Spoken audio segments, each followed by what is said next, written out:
সবাইকে আবারও ওয়েলকাম, স্বাগতম। আহলান ওয়া সাহলান।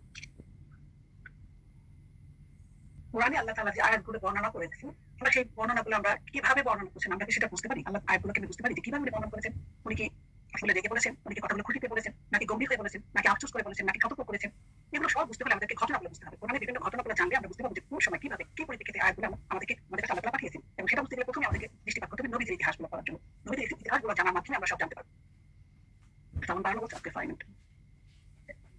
নবীদের ইতিহাস যখন আমরা জানবো তখন আসলে বুঝতে পারবো যে আল্লাহ তাআলা আমাদের সাথে বিভিন্ন সময় বিভিন্ন মুডে কথা বলছেন, বিভিন্ন ঘটনার ব্যাখ্যা দিয়ে কথা বলছেন। তখন বুঝতে পারবো যে আয়াতগুলো এসেছে কথোপকথনের মতো। আল্লাহ কথা বলতেছেন আমাদের সাথে, আমরা শুনতেছি এবং সেটা আমরা এটা কথা মতো আমরা সেই নির্দেশ মতো ফলো করবো। এইভাবে যদি আমরা সব বুঝতে চাই আমরা তখন আমরা কাহিনীগুলো আগে জানবো, তারপরে কোরআনের আয়াতের সাথে রিলেটেড যেহেতু সব নবীদের কাহিনীগুলো এসেছে কোরআন এবং হাদিসে, ওগুলো জানার মাধ্যমে আমরা সব জানতে পারবো। এবং এগুলো জানার সাথে তার কি জানবো? আমরা জানবো যে কিভাবে দিন ইসলামটা পূর্ণতা লাভ করছে, আমাদের ইসলামটা কিভাবে পূর্ণতা লাভ করেছে। আমরা যদি ভাবি যে দিনটা শুধু এসেছে রাসূলুল্লাহ সাল্লাল্লাহু আলাইহি ওয়াসাল্লাম অনুসারী যারা তারাই শুধু ইসলামটা ফলো করছে, সেটা কিন্তু ঠিক হবে না। কারণ আমরা জানি যে প্রত্যেকটা নবী কিন্তু প্রথম থেকে আমাদের তাদের সবারই কিন্তু একই ছিল, একই দাওয়া ছিল। তারা প্রত্যেকটা নবী একইভাবে একই অনুসারী এবং রাসূলুল্লাহ সাল্লাল্লাহু আলাইহি ওয়াসাল্লাম আমরা সেই সেটা ফলো করে যাবো নবীদের দাওয়াগুলো। তো প্রত্যেকটা আল্লাহ তাআলা আমাদের কাছে একটা কিছু শিখাতে চান, একটা কিছু জানাতে চান, তখন কি করেন আল্লাহ তাআলা? তখন একটা কাহিনী নিয়ে আসেন। সেই কাহিনী কোন একটা নবীর আয়াতের মাধ্যমে ঠিক হবে আমাদের, আমরা জানতে পারি। তখন আল্লাহ তাআলা ওই সময় ওইটার সাথে ওই কাহিনীর সাথে যেটা মিলবে, যেটা প্রাসঙ্গিক সেই শিক্ষার সাথে সেই আয়াতটা তখন নিয়ে আসেন আল্লাহ। অনেকে প্রশ্ন অনেকে বলে যে আমরা কিভাবে আমাদের জীবনের সাথে কোরআন থেকে আমরা কিভাবে জীবন মিলাবো, জীবন যেমন কিভাবে মিলাবো, কিভাবে আমাদের এখান থেকে শিখবো? এটা কখনোই হতে পারে না। যেখানে কোরআন আমাদের হেদায়েতের জন্য এসেছে তাহলে আমরা সেখানে কোরআন থেকে কেন কিছু নিতে পারবো? কোরআনের প্রত্যেকটি কাহিনীর মধ্যে লুকিয়ে আছে আমাদের দৈনন্দিন জীবনে যা আমাদের কাজে লাগানোর মতো দরকার তা সবকিছুই।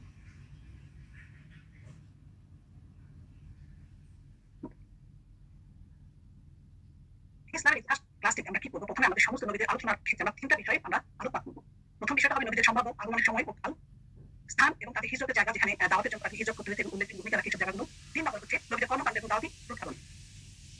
চিন্তা বলে বিষয়গুলো প্রত্যেকটা নবীর জীবনে পর্যালোচনার অপরিহার্য বিষয়। কোরআনে বর্ণিত প্রত্যেকটা নবীর নাম আমরা লাস্ট ক্লাসে দেখেছি। আমাদের প্রত্যেককে এই নামগুলো মনে রাখতে হবে, চেষ্টা করবো, কারণ কোরআনে সেই নামগুলো এগুলো আমাদের জানতে হবে এবং সেগুলো শুধু জানবো না, আমরা জানবো কোন নবী পরে কোন নবী আসে। যদি আমরা এগুলো সিস্টেমেটিক্যালি নামগুলো আমরা জানতে পারি, কাহিনীটা বুঝতে আমাদের অনেক সহজ হবে। যেমন আদম আলাইহিস সালাম, নূহ আলাইহিস সালাম, নূহ আলাইহিস সালাম, ইদ্রিস আলাইহিস সালাম, কিভাবে আমি এভাবে সাজিয়েছি নামগুলো, যদি এভাবে মনে রাখতে পারি তাহলে কাহিনীগুলো বুঝতে আমাদের সুবিধা হবে। আমরা জানবো যে নবী সমস্ত নবীগুলো কোন দেশ থেকে এসেছে, সব দেশগুলোর নাম জানবো, কোন দেশের নবী কারা, এগুলো দিনের মধ্যে একটা খুবই কাছে রাখবে। জানতে হবে আমাদের হিজরত কোথায় করেছেন জানতে হবে। আমাদের শেষ নবী সাল্লাল্লাহু আলাইহি ওয়াসাল্লামের জন্মস্থান এবং তার হিজরতের স্থান এখানে শুধু আমি দেখি মক্কায় জন্মগ্রহণ করেছি এবং ওনাকে মক্কা মানে প্রচার ইসলাম স্থাপিত করার জন্য ওনাকে মদিনা যেতে হয়েছে, বাধ্য করা হয়েছিল তাকে, ওনাকে ওখানে মদিনা চলে যেতে। আল্লাহ তাআলা মানুষকে সৃষ্টি করে তাদের পৃথিবীতে তাদের বসবাসের সুযোগ করে দিয়েছেন। তিনি তাদেরকে অসহায় লাগামহীনভাবে ছেড়ে দেননি। আল্লাহ সৃষ্টির সাথে আমাদেরকে একটা এস্টাবলিশমেন্ট দিয়ে দিয়েছেন পৃথিবীতে এবং তাদেরকে শুধু এভাবে না, আমাদের একটা সঠিক পথ দেখানো, সঠিক পথ প্রদর্শনের নিমিত্তে আমাদের যে প্রথম মানুষ সর্বপ্রথম আদম আলাইহিস সালামকে সৃষ্টি করেছিলেন এবং তার বংশধরের হেদায়েতের জন্য সর্বপ্রথম নবী হিসেবে ওনাকে প্রেরণ করেছেন পৃথিবীতে। এই ধারাবাহিকতায় আদম আলাইহিস সালাম থেকে নবী মুহাম্মদ সাল্লাল্লাহু আলাইহি ওয়াসাল্লাম পর্যন্ত অসংখ্য নবী রাসূল প্রেরিত হয়েছে। কিছু সংখ্যক নবী নিকট আল্লাহ রাব্বুল আলামিন আসমানী কিতাব, সহিফা বা পুস্তিকা নাযিল করেছেন। প্রত্যেক রাসূলকে দিয়েছেন পৃথক পৃথক শরীয়ত বা জীবন বিধান। মহান আল্লাহর পক্ষ থেকে মানব জাতির জন্য অগণিত নবী রাসূলের মধ্যে মহাগ্রন্থ আল কুরআন মাত্র 25 জন নবীর নাম এসেছে, সেটা আমি একটু আগে দেখালাম। তার মধ্যে 17 জনের নাম এসেছে সূরা আল-আনআমের 86 নম্বর আয়াতের মধ্যে। চিন্তা করে দেখেন, 25 জনের নামের মধ্যে 17 জন নাম একটা সূরার ভিতরে, আর বাকিগুলো এসেছে অন্যান্য কোরআনের বিভিন্ন জায়গায়। পৃথিবী থেকে নবী রাসূল ও কিতাব পাঠিয়ে আল্লাহ মানুষকে সত্য পথ প্রদর্শনের ব্যবস্থা অব্যাহত রাখেন। সূরা বাকারা 213 নম্বর আয়াতে পাবো। আদম আলাইহিস সালাম থেকে শুরু করে শেষ নবী মুহাম্মদ সাল্লাল্লাহু আলাইহি ওয়াসাল্লাম পর্যন্ত আনুমানিক 1,24,000 পয়গম্বর দুনিয়াতে এসেছেন। বহু নবীর নিকটে আল্লাহ পাক সহিফা বা পুস্তিকা প্রদান করেন এবং প্রত্যেক রাসূলকে দেন পৃথক পৃথক শরীয়ত বা জীবন বিধান। তবে 4 জন শ্রেষ্ঠ রাসূলের নিকট আল্লাহ প্রধান 4টি কিতাব প্রদান করেন। সেটা কি? 1 মূসা আলাইহিস সালামের কাছে তাওরাত, 2 দাউদ আলাইহিস সালামের উপর জবুর, 3 ঈসা আলাইহিস সালামের উপর ইনজিল, 4 খ্রিস্ট নবী মুহাম্মদ সাল্লাল্লাহু আলাইহি ওয়াসাল্লামের উপর কুরআন। প্রথম 3 জন ছিলেন বনু ইসরাঈলের নবী। প্রথম 3 জনের কাছে যেগুলো এসেছিলেন বনু ইসরাঈলের নবী এবং তাদের প্রত্যেকের নিকট প্রদত্ত কিতাব এসেছিল নাযিল হয়েছিল সম্পূর্ণ আকারে, একবারে চলে আসছিল আল্লাহ তাআলার তরফ থেকে। কিন্তু শেষ নবী প্রেরিত হয়েছে ওনার প্রতি বই এসেছেন কোরআন, এটা বিভিন্ন মানে অল্প অল্প করে আয়াত আয়াত হিসেবে খণ্ডাকারে নাযিল হয়েছে 23 বছর। 23 বছরে কোরআনটা কমপ্লিট হয়েছে রাসূলুল্লাহ সাল্লাল্লাহু আলাইহি ওয়াসাল্লাম। তো রাসূলুল্লাহ সাল্লাল্লাহু আলাইহি ওয়াসাল্লামের আগমন এবং শেষ কিতাব কোরআন নাযিলের পর বিগত সকল নবুয়ত ও সকল কিতাবের হুকুম রহিত হয়ে গেছে। এখন বিশ্বমানবতার প্রথম গ্রন্থ হিসেবে কেবলমাত্র রাসূলুল্লাহ সাল্লাল্লাহু আলাইহি ওয়াসাল্লামের এই সর্বশেষ পবিত্র গ্রন্থ কোরআনই বাকি আছে। নিঃসন্দেহে নতুন আল্লাহ সাল্লাল্লাহু আলাইহি ওয়াসাল্লাম এর সহিহ হাদিস সমূহ এবং ওহী এবং কোরআনের বাস্তব ব্যাখ্যা যা মুমিনদের জীবন চলার পথে সততার মতো ন্যায় সর্বদা পথ প্রদর্শন করে থাকে। আল্লাহ তাআলা প্রথম মানুষ আদম আলাইহিস সালামকে তার বংশধরগণের হেদায়েতের জন্য প্রথম নবী হিসেবে প্রেরণ করেন। বাকারা 38-39 নম্বর আয়াতে আছে। পৃথিবীতে আগত সকল নবী মূলত 4টি বংশধারা থেকে এসেছেন। আল্লাহ বলেন, নিঃসন্দেহে আল্লাহ আদম আলাইহিস সালাম, নূহ আলাইহিস সালাম, আলী ইব্রাহিম ও আলী ইমরানকে নির্বাচিত করেছেন যারা একে অপরের বংশধর ছিল। সূরা আল ইমরান 33-34 আয়াত। এখানে আলী ইব্রাহিম বলতে ইসমাঈল আলাইহিস সালাম ও ইসহাক আলাইহিস সালামের কে বলতে বুঝিয়েছে এবং আলী ইমরান বলতে মুসা আলাইহিস সালাম তার বংশধরকে বোঝানো হয়েছে। ইব্রাহিম আলাইহিস সালামের পুত্র ইসহাক আলাইহিস সালামের পুত্র ইয়াকুব, ওনার অপর নাম ছিল কি? অপর নাম ছিল ইসরাঈল এবং ইসরাঈল অর্থ আল্লাহর দাস। তার পুত্র ইসরাঈল থেকে ইয়াকুব আলাইহিস সালামের পুত্র লাবীদ থেকে ইব্রাহিম পুত্র মুসা আলাইহিস সালাম, দাউদ আলাইহিস সালাম, ঈসা আলাইহিস সালাম সব বনু ইসরাঈল নবীগণ এই বংশধারা থেকে চলে আসছে। সূরা আনকাবুত বলা হয়েছে। ইব্রাহিম আলাইহিস সালাম বড় জ্যেষ্ঠ পুত্র যে বড় প্রথম ছেলে ইসমাঈল আলাইহিস সালামের বংশে জন্মগ্রহণ করে সর্বশেষ এবং সর্বশ্রেষ্ঠ নবী মুহাম্মদ সাল্লাল্লাহু আলাইহি ওয়াসাল্লাম। এজন্য ইব্রাহিম আলাইহিস সালামকে আবুল আম্বিয়া বা নবীদের পিতা বলা হয়। পবিত্র কোরআনে বিগত নবীদের অধ্বংসপ্রাপ্ত জাতিসমূহের কাহিনী বর্ণনার উদ্দেশ্য কি? আমরা যদি বলি যে কেন আল্লাহ তাআলা এই বিগত নবীদের কাহিনী বলেছেন, অনেকে ধ্বংস করা হয়েছে আল্লাহ তাআলার উপরে, আল্লাহ তাআলা অনেক জাতি কত থেকে করতে আমরা জানি। ফেরাউন, নূহের সম্প্রদায়, লূতের সম্প্রদায়, মাদিয়ানি, যুয়াইব, অনেককে আল্লাহ তাআলা ধ্বংস করতে কেন? কারণটা কি? সেটা আমাদেরকে জানানোর কারণে। আমরা নবীদের সব কাহিনী যদি জানি বা এইসব কাহিনী আল্লাহ তাআলা বলছেন, যেটা আপনাদের বর্ণনা করতেছে এই জন্য যে আপনাদের অন্তরকে সুদৃঢ় করুন। আর এর মধ্যে এসেছে আপনার নিকট সত্য উপদেশের স্মরণীয় বস্তু সময় বিশ্বাসীদের জন্য। এটা সূরা হুদের মধ্যে 120 নম্বর আয়াতে আল্লাহ তাআলা বলেছেন। অর্থাৎ এই সকল ঘটনা বর্ণনার মাধ্যমে মানুষ যেন তাদের অন্তরকে সুদৃঢ় করতে পারে এবং সত্য উপদেশ অনুসরণ করতে পারে। আমাদের জন্য চিন্তা করেন যে আমরা এই কাহিনীগুলো জানবো, কিন্তু জানার মাধ্যমে জেনে আমার চিন্তা করা এগুলো লেখা নিব আমরা। আল্লাহ তাআলা এটা বলেছেন আমাদেরকে, এটা আমরা তোমাদেরকে শুধু অন্তরকে সুদৃঢ় করতে পারি। তোমরা জানবে বিভিন্ন রকম, আমরা জানবো নবীদের কাহিনী জানবো, দেখবে তারা কত স্ট্রাগল করছে, আমরা কি স্ট্রাগল করছি, আমরা তো কিছুই করি না। সেই তো ওগুলো দেখে আমরা সব শিখবো, যাবো ওনারা করছেন আমরা কেন পারবো। অর্থাৎ এই সকল ঘটনা বর্ণনার মাধ্যমে মানুষ যেন তাদের অন্তরকে সুদৃঢ় করতে পারে এবং সত্য উপদেশ অনুসরণ করতে পারে। আমরা আমাদের ইতিহাস ক্লাসে কোরআনের বিভিন্ন স্থানে বর্ণিত ঘটনা ও বক্তব্য সমূহ একত্রিত করে কাহিনী রূপ দেওয়ার চেষ্টা করেছি। সেই সাথে বিশ্বস্ত তাফসীর, হাদিস ও ইতিহাস গ্রন্থ সমূহ থেকে সামান্য কিছু উদ্ধৃত করেছি। চেষ্টা করেছি নবীদের কাহিনীর নামে প্রচলিত ভ্রান্ত কাহিনী বা ইসরায়েলি উপকথা সমূহ থেকে বিরত থাকতে, সীমিত পরিসরে সীমিত সাধ্যের মাধ্যমে কারণে অনাকাঙ্ক্ষিত ত্রুটি সমূহ থেকে আল্লাহর নিকট ক্ষমা প্রার্থনা করছি। আজকে আমাদের প্রথম লেসন হবে, আমি তখন যে ভূমিকাটা একটু বললাম, আমাদের প্রথম নবী হবে আদম আলাইহিস সালাম, যার কিনা পৃথিবীতে আগমন 10,000 বছর পূর্বে আনুমানিক। কোনো টাইমস তাই কিন্তু যেগুলো আছে সেটা কোনোটা পারফেক্ট এটা এস্টিমেট করে সবাই বলছে। সুতরাং আমরা এটাকে ধরে নিব না এক্স্যাক্টলি 10,000, ধরে নিব না এক্স্যাক্টলি 1,000, এটা আনুমানিক আমাদের ধরতে হবে। আমরা কেউ জানি না আসলে কবে কোন সময়, একটা হিসাব এটা আমাদের ধরে নিতে হবে। এটা এই মহাবিশ্বে রয়েছে লক্ষ কোটি গ্রহ নক্ষত্র, ওরা একই নিয়মে চলছে। এই চলা কবে থেকে শুরু আর কবে শেষ হবে কেউ জানে, সেটা কিন্তু কোনোটা পারফেক্ট না, এটা এস্টিমেট করে সবাই বলছে। সুতরাং আমরা এটাকে ধরে নিব না যে এক্স্যাক্টলি 10,000, ধরে নিব না এক্স্যাক্টলি 1,000, এটা আনুমানিক আমাদের ধরতে হবে। আমরা কেউ জানি না আসলে কবে কোন সময়, বাট একটা হিসাব এটা আমাদের ধরে নিতে হবে। এটা এই মহাবিশ্বে রয়েছে লক্ষ কোটি গ্রহ নক্ষত্র, ওরা একই নিয়মে চলছে। এই চলা কবে থেকে শুরু আর কবে শেষ হবে কেউ জানে। দিনের বেলা আমরা প্রচন্ড সূর্যের তাপ দেখি, রাতে দেখি ঝলমলে মিটমিটে তারার মেলা। এই সবই আল্লাহর সৃষ্টি। আল্লাহ 6 দিনে পৃথিবী সৃষ্টি করেছেন।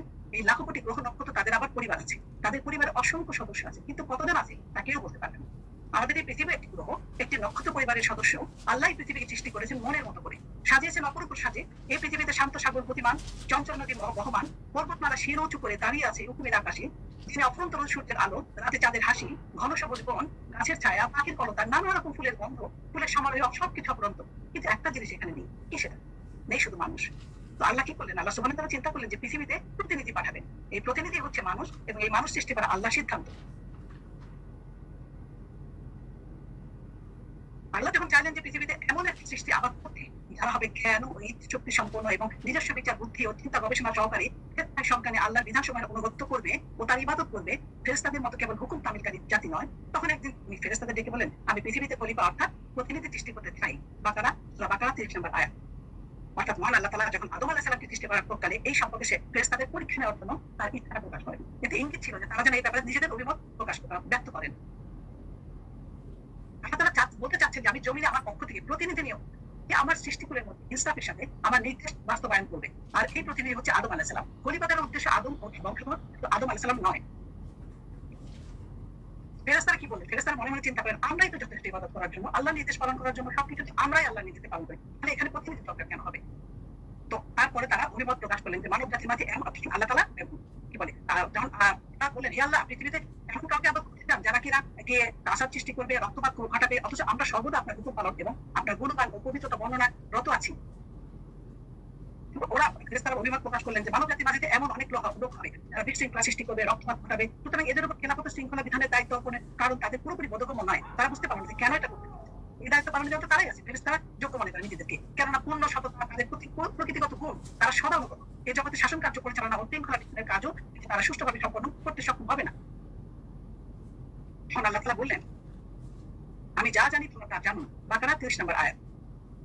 তাদের এই ধারণা যে ভুল, আল্লাহ তাআলা তখন শাসকিত ভঙ্গিতে বর্ণনা করে বললেন যে বিশ্ব খেলাপতি প্রকৃত প্রকৃতি ও আনুষঙ্গিক প্রয়োজনীয়তা সম্পর্কে তোমরা মোটেও ওয়াকিফাল নও, তা শুধু আমি পূর্ণকাম করি কেন। অর্থাৎ প্রকাশ্য অপ্রকাশ্য সবই আমি জানি, যা তোমরা জানো না। আমি জানি তাদের মধ্যে নবী রাসূল, সত্যবাদী, শহীদ, সৎ বান্দা ইত্যাদি হবে। তারা এমন ইবাদত করবে যা তাছাড়া অন্যরা করবে না, যেমন জিহাদ, অন্যান্য ইবাদত। তখন আল্লাহ তাআলা আদম আলাইহিস সালামকে মাটির সকল উপাদান সার নির্যাস একত্রিত করে আঠালো ও পোড়া মাটির ন্যায় শুষ্ক মাটি দিয়ে সৃষ্টি করলেন। ভিতরে রূহ দিলেন, কথা বলতে শিখালেন, সবকিছু নাম শিখালেন, মনে মানে পরিচয় শিখালেন। অর্থাৎ আদম আলাইহিসসালামকে মাটি থেকে সৃষ্টি করা হয়েছে। অন্য হাদিসেও এসেছে রাসূলুল্লাহ সাল্লাল্লাহু আলাইহি ওয়াসাল্লাম বলেছেন, আল্লাহ তাআলা আদমকে এমন এক মুষ্টি মাটি থেকে তৈরি করেছেন যে মাটি তিনি সমস্ত জমিন থেকে নিয়েছেন। তাই আদম সন্তানরা জমিনের মতোই বৈচিত্র্য রূপে এসেছে। তাদের মধ্যে লাল, সাদা, কালো এবং এর মাঝামাঝি ধরনের লোক দেখতে পাওয়া যায়। আর তাদের মধ্যে সহজ, পেরেশান, খারাপ ও ভালো সব রকমের সমাহার ঘটেছে। তিরমিজি, আবু দাউদে এটা আছে, মুসনাদে আহমেদেও আছে এটা। ফলে ফেরেশতারা অকপটে ফেরেশতাদের তখন আল্লাহ বললেন যে বলো দেখি এই জিনিসগুলোর নাম কি? আদমকে শেখানোর পর তখন তাদেরকে তোমরা বলো দেখি এই জিনিসগুলোর নাম কি? তারা তখন কিছুই বলতে পারবে। আদম আলাইহিসসালামকে বললেন তুমি বলো। আদম আলাইহিসসালাম সব কিছু বলল। আল্লাহ তাআলা মানুষকে ক্ষমতা, স্বাধীনতা প্রয়োগের জন্য জ্ঞানও দিয়েছেন। এখানে ব্যতিক্রমটা নোটিস করতে পারি আমরা ফেরেশতাদের থেকে আল্লাহ তাআলা কেন। অতঃপর অত্যন্ত বিচক্ষণতার সাথে ফেরেশতাদের উপরে আদম আলাইহিসসালামের শ্রেষ্ঠত্ব জ্ঞানের ক্ষেত্রে তার অনুপম মর্যাদার বর্ণনা দিয়ে তৃতীয় উত্তরটি আল্লাহ তাআলা দিয়েছেন এখানে। বিশ্ব খেলাফতের জন্য ভূপৃষ্ঠের অন্তর্গত সৃষ্ট বস্তু সময়ের নাম, গুণাগুণ, বিস্তারিত অবস্থা ও যাবতীয় লক্ষণাদি সম্পর্কে সম্যক জ্ঞান থাকা আবশ্যক। ফেরেশতারা অকপটে পরাজয় মেনে নিলেন এবং আল্লাহর মহত্ত্বতা ঘোষণা করে বললেন, হে আল্লাহ, আপনি আমাদেরকে যতটুকু শিখিয়েছেন তার বাইরে আমাদের কোনো জ্ঞান নেই। নিশ্চয়ই আপনি সর্বজ্ঞ ও দূরদৃষ্টিময়। বাকারা 32 নম্বর আয়াত। অতঃপর আল্লাহ তাআলা আদম আলাইহিস সালামকে ছোট বড় সকল সৃষ্ট বস্তুর ইলম ও তার ব্যবহারের জ্ঞান দিলেন। আদম আলাইহিস সালামকে সবকিছুর নাম শিক্ষা দেওয়ার পর শ্রেষ্ঠত্ব প্রমাণের জন্য আল্লাহ তাআলা তাকে ফেরেশতাদের সম্মুখে জিনদের সদস্য ইবলিসের সামনে পেশ করলেন। আল্লাহ তাদের সবাইকে আদমের সম্মুখে সম্মানে সিজদা করতে বললেন। আল্লাহ তাআলা জিন, ফেরেশতা সবাইকে মানুষের মর্যাদা প্রতি সম্মান প্রদর্শনের জন্য আদম আলাইহিস সালামের সিজদা করার আদেশ দেন। সবাই সিজদা, ইবলিস ব্যতীত। ইবলিস ওই সময় নিজের পক্ষে যুক্তি পেশ করলো, আমি ওর চাইতে উত্তম। সে ছিল বড় আলেম ও ইবাদত বুঝা। সেই কারণে জিন জাতি হওয়া সত্ত্বেও সে ফেরেশতাদের সঙ্গে বসবাস করার অনুমতি দিয়েছিল এবং তাদের নেতা হয়েছিল। আদম আলাইহিস সালামের উচ্চ মর্যাদা দেখে ঈর্ষা করে এবং পরে অহংকার করে আদম আলাইহিস সালামকে চিন্তা না করায় এবং আল্লাহর ভীতি না থাকায় সে আল্লাহর গজবে পতিত হয়। সে বলল, আপনি আমাকে আগুন দ্বারা সৃষ্টি করেছেন আর ওকে করেছেন মাটি দিয়ে। সবাই সে নির্দেশ মেনে নিয়েছিল, কিন্তু ইবলিস অহংকার বটে সে নির্দেশ অমান্য করায় চিরকালের মতো অভিশপ্ত হয়ে যায়। বাকারা 36 নম্বর আয়াত। ইবলিস অমান্য করলো, অহংকার করলো, নিজেকে উত্তম বলে ঘোষণা করলো এবং আল্লাহর কাছে এই তিনটাই হচ্ছে নিকৃষ্ট অসৎ গুণ। আল্লাহ তাকে অভিশপ্ত শয়তান ব্যাখ্যা দিল এবং তাকে অপমানিত, লাঞ্ছিত করে বের করে দিল। আল্লাহ বললেন, বের হয়ে যা, অভিশপ্ত, তোর উপরে আমার অভিশাপ রইল পুনরুত্থান দিবস পর্যন্ত। সূরা সুয়াদ এবং সূরা আরাফে এই আয়াতগুলো এসেছে। কাফিরদের অন্তর্ভুক্ত হলেও ইবলিস কিন্তু আল্লাহকে সৃষ্টিকর্তা ও পালনকর্তা হিসেবে অস্বীকার করেনি। বরং আল্লাহ যখন তাকে অভিসম্পাদ করে জান্নাত থেকে চিরদিনের জন্য বিতাড়িত করলেন, তখন সে আল্লাহকে রব হিসাবে সম্বোধন করে প্রার্থনা করল। সে আল্লাহর কাছে দুইটা জিনিস চেয়ে নেন। এক, কিয়ামত পর্যন্ত বেঁচে থাকা। দুই, আদম সন্তানের পথভ্রষ্ট করা। হে আমার প্রভু, আমাকে আপনি কিয়ামত পর্যন্ত অবকাশ দিন। সূরা হিজর, সূরা সুয়াদে এই দুটি আয়াতগুলো এসেছে। আল্লাহ তার প্রার্থনা মঞ্জুর করলেন। অতঃপর সে বলল, হে আমার পালনকর্তা, আপনি যেমন আমাকে পথভ্রষ্ট করেছেন, আমিও তেমনি তাদের সবাইকে পৃথিবীতে নানা রূপ সৌন্দর্যে উপলব্ধ করব এবং তাদেরকে পথভ্রষ্ট করে দেব, তবে যারা আপনার একনিষ্ঠ বান্দা তাদের ব্যতীত। এটা সূরা হিজর সুয়াদে এসেছে, আয়াতগুলো দেখে নিন। আল্লাহ তাকে বললেন, তুমি নেমে যাও এবং এখান থেকে বেরিয়ে যাও, তুমি নিজে তোমাদের অন্তর্ভুক্ত, এখানে তোমার অহংকার করার অধিকার নেই। আরাফ 13 নম্বর আয়াত। মানুষকে ধোঁকা দেওয়া এবং বিভ্রান্ত করার ক্ষমতা আল্লাহ তাকে দিয়েছিলেন। আর একটা ছিল এটা ছিল মানুষের পরীক্ষার জন্য। এই যে ক্ষমতাটা দিল, আমরা কেন ভাবতে পারি যে আল্লাহ তাআলা কেন শয়তানকে পাওয়া দিয়ে দিল? এটা কিন্তু শয়তানকে পাওয়ার সাথে আমাদের পরীক্ষা। আমরা অপশন প্রায় আছে যে যারা কিনা আল্লাহর পথে চলবে তারা কিছু করতে পারবে না। তো এখানে পরীক্ষাটা আমাদের এখানেই। আমরা দেখবো যে কোন পথে আমরা আছি, আমরা কি ওই পথ বেছে নিলাম নাকি আল্লাহর পথে আছি। এখানে আমাদের পরীক্ষা। মানুষ শয়তানের ধোঁকা বিরুদ্ধে পারলেই তার শ্রেষ্ঠত্বের মর্যাদা অক্ষুণ্ণ রাখতে পারবে এবং আখিরাতে জান্নাত পাবে, পূর্ণ হবে, নইলে ইহকাল পরকাল ব্যর্থতা হবে।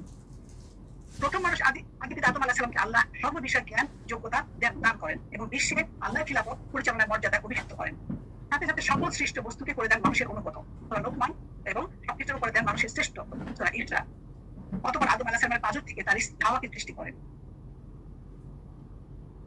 আল্লাহ তাআলা আদম আলাইহিস সালামকে 5টি শ্রেষ্ঠত্ব দিয়েছিলেন। আল্লাহ তাকে নিজ হাতে সৃষ্টি করেছেন, সুয়াদ ৭৫ নম্বর আয়াত। আল্লাহ তাকে আমাদের রূহ ফুঁকে দিয়েছেন, সুয়াদ ৫ নম্বর আয়াত। আল্লাহ তাকে সমস্ত বস্তুর নাম শিখতে দিয়েছেন, বাকারা ৩১ নম্বর আয়াত। তাকে সিজদা করার জন্য আল্লাহ ফেরেশতাদের নির্দেশ দিয়েছেন, বাকারা ৩৪ নম্বর আয়াত। এবং তিনি একাই মাত্র মাটি থেকে সৃষ্ট, বাকি সবাই পিতামাতার মাধ্যমে সৃষ্ট, সূরা সাজদা ৭ থেকে ৯ নম্বর আয়াত। মাটি থেকে সৃষ্ট হওয়া আদম আলাইহিস সালামের নাম হলো আদম এবং জীবন্ত আদমের পাঁজর হতে সৃষ্টি হওয়া তার স্ত্রীর নাম হলো হাওয়া। তারপর তার উদ্দেশ্যে আল্লাহ বললেন, তোমরা দুজন জান্নাতে বসবাস করো এবং সেখান থেকে যা খুশি খেয়ে দেন, তবে সাবধান, এই গাছটা নিকটে যাবে না, তোমরা যাও না এখানে, তাহলে তোমরা সীমা লঙ্ঘনকারীদের অন্তর্ভুক্ত হয়ে যাবে। এখানে আপনি ইসরায়েলি বর্ণনাবিদ অনেক কিছু আছে, আপেল খাওয়া হইতে গাছে কাছে, এ ধরনের একটা সব ভ্রান্ত বিবরণ কোরআনে এগুলো কিছু আসেনি। সুতরাং যতটুকু কোরআনে ঠিক ততটুকু আমাদের বিশ্বাস রাখতে হবে। কে সীমা লঙ্ঘনকারী হয়ে গেছিল, আল্লাহ নিষেধ করছে, আল্লাহ নিষেধ মানে নাই, এটাই আমরা দেখি। ইবলিস তার প্রথম টার্গেট কি করলো? আদম আলাইহিস সালাম হাওয়াকে করলো। প্রথম কাজ শুরু হলো এখান থেকে। তার ইবলিস তো চ্যালেঞ্জ করে নেমে আসতো দুনিয়াতে, নেমে তখন আসে শুরু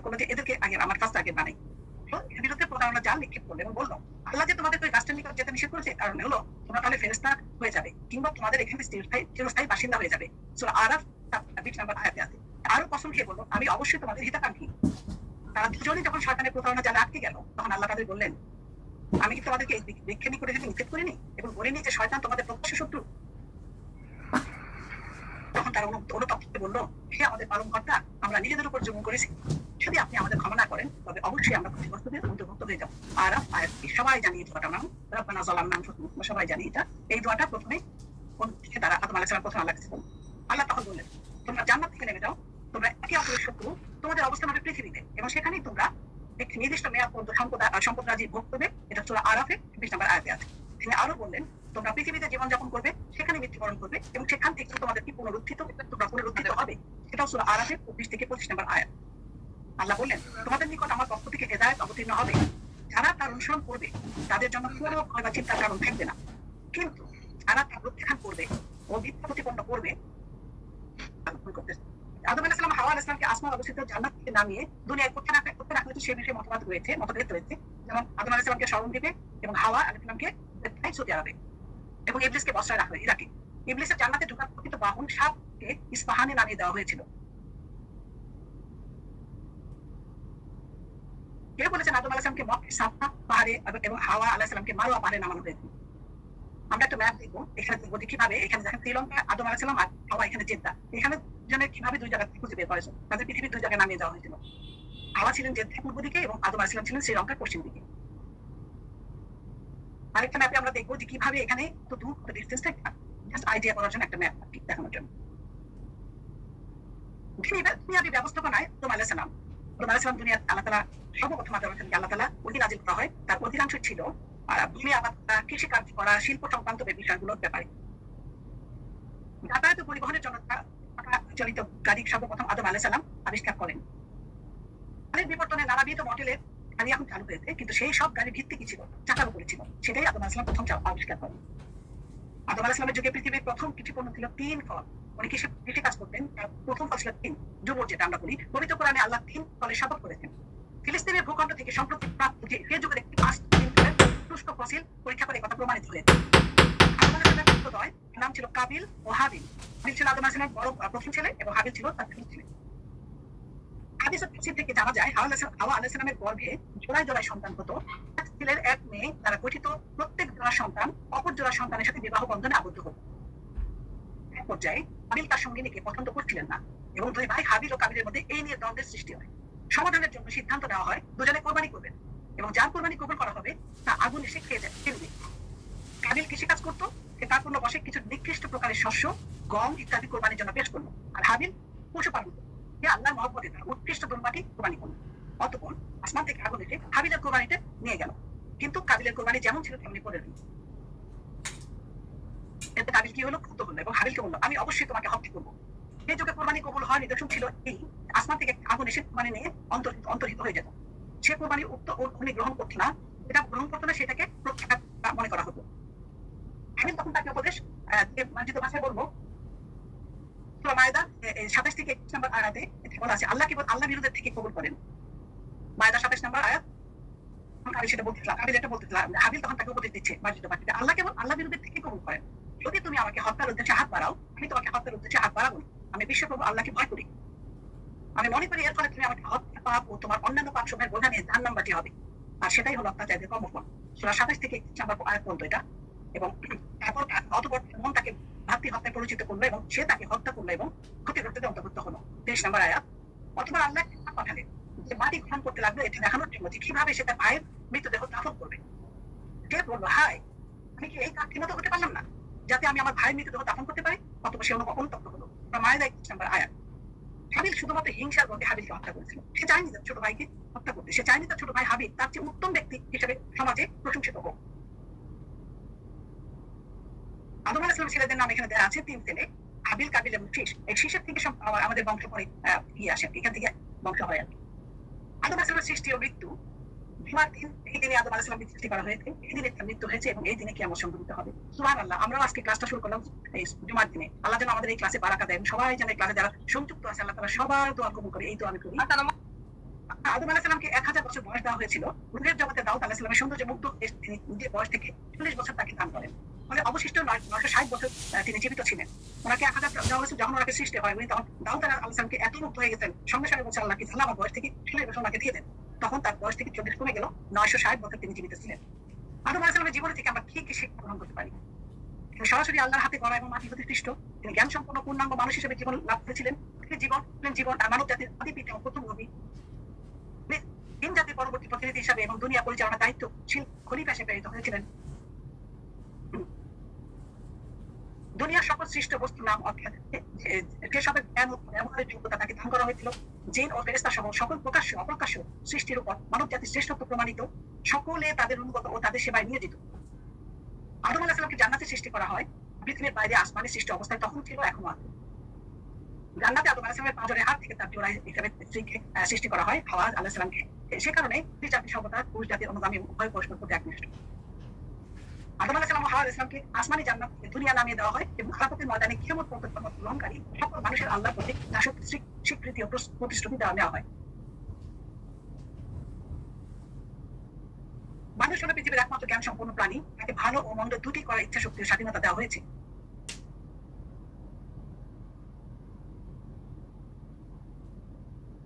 আদম আলাইহিস সালামের মধ্যে মানবত্ব ও নবুওতের নিষ্পাপ্ত উভয় গুণই ছিল। তিনি শয়তানের প্রয়োজনে আল্লাহ নিষেধাজ্ঞার কথা ভুলে গিয়ে পরিতৃপ্ত হন ও তওবা করেন। তওবা কবুলের পর হবার পর তিনি নবুওত প্রাপ্ত হন। অতএব নিঃসন্দেহে তিনি নিষ্পাপ ছিলেন। একইভাবে আদম আলাইহিস সালামের বংশধরগণ পাপ করে তওবা করলে আল্লাহ তা মাফ করে দেন। আদম আলাইহিস সালামকে সিজদা না করার পিছনে ইবলীসের অহংকার ও তার পরিণতি থেকে অভিশপ্ত হওয়ার ঘটনার মধ্যে মানুষকে অহংকারী না হওয়ার শিক্ষা প্রদান করা হয়েছে। ঈমানদার বান্দাগণ কিয়ামতের দিন বিচার শেষে পুনরায় জান্নাতে ফিরে যান। দুনিয়াবী ব্যবস্থাপনার সকল জ্ঞান আদম আলাইহিস সালামকে দেওয়া হয়েছিল এবং তার মাধ্যমে পৃথিবীতে প্রথম ভূমি আবাদ পথিকাচালিত পরিবহনের সূচনা হয়। সবকিছু সৃষ্টি হয়েছে মানুষের সেবার জন্য, আর মানুষ সৃষ্টি হয়েছে আল্লাহর দাসত্বের জন্য।